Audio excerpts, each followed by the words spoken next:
তবে আবারও মাঠে নামছে আওয়ামী লীগ। না, আওয়ামী লীগ সরকার থাকাকালীন সব দিক দিয়েই ভালো ছিলাম। তাহলে এই যে ছাত্র জনতা যে আন্দোলন করলো, এই আন্দোলনে সাধারণ জনগণের কি লাভ হয়েছে?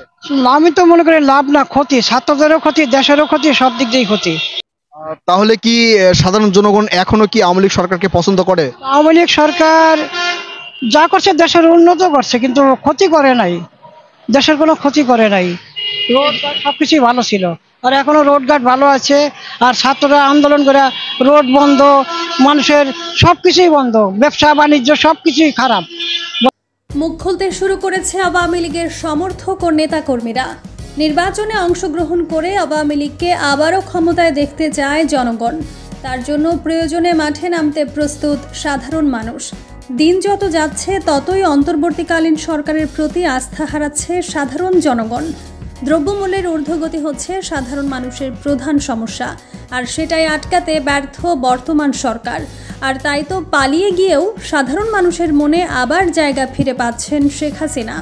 কারণ সাধারণের দাবি, আওয়ামী লীগের হাতেই সাধারণ মানুষ নিরাপদ। আওয়ামী লীগের মতো করে দেশ চালানো সহজ নয়। বর্তমানের চেয়ে শেখ হাসিনার আমলেই দ্রব্যমূল্যের দাম কম ছিল, এত মারামারি হত্যা ছিল না।